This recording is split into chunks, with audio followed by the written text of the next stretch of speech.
ನನ್ನ ಪ್ರೀತಿಯ ವಿದ್ಯಾರ್ಥಿನಿಯರೇ ಹಾಗೂ ಶಿಕ್ಷಕ ವೃಂದದವರೇ, ಈಗ ನಾವು ಈ ವೀಕಿಂದ ಯೋಗ ಕ್ಲಾಸನ್ನು ಮಂಜುಳಾ ಮೇಡಮ್ ಮುಖೇನ ಸ್ಟಾರ್ಟ್ ಮಾಡಿದ್ದೀವಿ.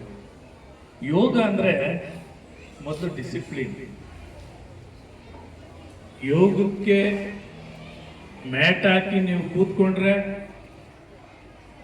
ನಿಮ್ಮ ಮನಸ್ಸು ಬೇರೆ ಕಡೆ ಹೋಗ್ಬಾರ್ದು. ಮೇಡಮ್ ಏನು ಹೇಳ್ತಾರೆ ಅದನ್ನು ಫಾಲೋಅಪ್ ಮಾಡಬೇಕು. ಈಗ ಮನಸ್ಸಿನ ಒತ್ತಡವನ್ನ ಕಡಿಮೆ ಮಾಡಿಕೊಂಡು ಚಂಚಲ ಮನಸ್ಸನ್ನ ಏಕಾಗ್ರತೆಗೊಳಿಸೋದಕ್ಕೋಸ್ಕರನೇ ಯೋಗ ಮಾಡೋದು.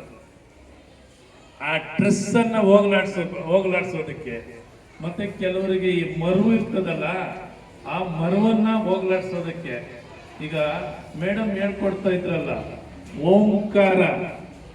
ಆ ಓಂಕಾರ ಒಳಗಡೆಯಿಂದ ಬರ್ತದೆ. ಆ ಒಳಗಡೆಯಿಂದ ಆ ಓಂಕಾರ ಶಬ್ದ ಬಂದಾಗ ನಿಮ್ಮಲ್ಲಿರ್ತಕ್ಕಂಥ ನೆಗೆಟಿವ್ ಅಂದ್ರೆ ನಕಾರಾತ್ಮಕ ಮನಸ್ಸೆಲ್ಲ ದೂರ ಆಗ್ಬಿಡ್ತದೆ. ಪಾಸಿಟಿವ್ ಎನರ್ಜಿ ಅಂದ್ರೆ ಧನಾತ್ಮಕವಾದ ಶಕ್ತಿ ನಿಮ್ಮಲ್ಲಿ ಉತ್ಪತ್ತಿ ಆಗ್ತದೆ. ಅದರಿಂದ ಯೋಗ ಅಂದ್ರೆ ಪದೇ ಪದೇ ಹೇಳ್ತೇನೆ, ಶಿಸ್ತು. ಈಗ ಮ್ಯಾಟ್ ಹಾಕೋಬೇಕು ಅಂದ್ರೆ ಅಷ್ಟೇ, ನೀವು ಲೈನ್ ಆಗಿರ್ಬೇಕು, ಸ್ಟ್ರೈಟ್ ಲೈನು ಇರಬೇಕು. ಮತ್ತೆ ಈಗ ಅಡ್ಡ ಕೂತ್ಕೊಂಡಾಗೂ ಲೈನ್ ಇರಬೇಕು. ಆ ಒಂದು ಶಿಸ್ತು ನಿಮ್ಗೆ ಬರ್ಲಿ ಅಂತಾನೆ ಯೋಗ ಸ್ಟಾರ್ಟ್ ಮಾಡಿಸಿರೋದು. ಅರ್ಥ ಆಯ್ತಲ್ಲ? ಈಗ ಅವ್ರ ಜೊತೆ ಮಾತಾಡೋದು, ಇವ್ರ ಜೊತೆ ಮಾತಾಡೋದು, ಆಮೇಲೆ ಹೆಣ್ಮಕ್ಳು ಅವ್ರ ಜೊತೆ ಅವೆಲ್ಲ ಇರಬಾರ್ದು. ಏಕಾಗ್ರತೆಗೆ ಬಂದ್ಬಿಡ್ಬೇಕು ನೀವು. ಏನೋ ಆ ಕ್ರೂರ ಮನಸ್ಸನ್ನ ಕಿತ್ತಾಕಿ ಆ ಮುಗ್ಧ ಮನಸ್ಸಿನ ಕಡೆ ಹೋಗಿ ಧನಾತ್ಮಕವಾದ ಚಿಂತನೆ, ಯೋಚನೆ ನಿಮ್ಮ ಮನಸ್ಸಿಗೆ ಆಳವಾಗಿ ಬಂದ್ಬಿಡ್ಬೇಕು. ದಟ್ ಈಸ್ ಕಾಲ್ಡ್ ಯೋಗ. ಆ ಓಂಕಾರ ಅನ್ನೋ ಧ್ವನಿ ಬಂದ ತಕ್ಷಣ ನಿಮ್ಮಲ್ಲಿ ಆ ಋಣಾತ್ಮಕವಾದ ಆ ಶಕ್ತಿ ಆಚೆ ಹೋಗ್ಬಿಡ್ಬೇಕು.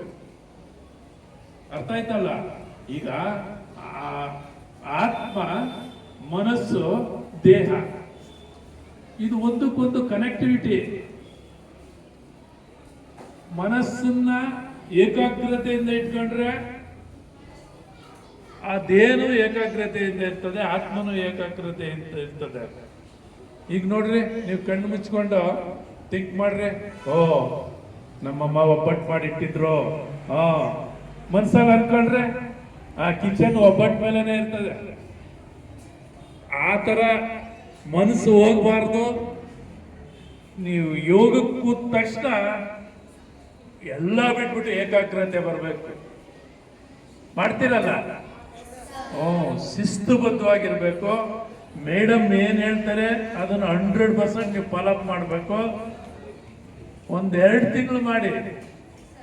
You will all become a good student. ನೀವೇ ಇನ್ನೊಬ್ಬರು ಬುದ್ಧಿ ಹೇಳೋರು ಆಗ್ಬಿಡ್ತೀರ. ಆದ್ರಿಂದ ಮೇಡಮ್ ಹೇಳಿದ್ದನ್ನ ಎಲ್ಲ ನೀವು ಫಾಲೋಅಪ್ ಮಾಡ್ರಿ. ನಿಮ್ಮ ಮನಸ್ಸು ಏಕಾಗ್ರತೆ ಬರಲಿ ಅಂತಾನೆ ಯೋಗ ಸ್ಟಾರ್ಟ್ ಮಾಡಿರೋದು. ಅಂಡರ್ಸ್ಟ್ಯಾಂಡ್? ಎಲ್ಲ ಫಾಲೋಅಪ್ ಮಾಡ್ತೀರಲ್ಲ? Thank you.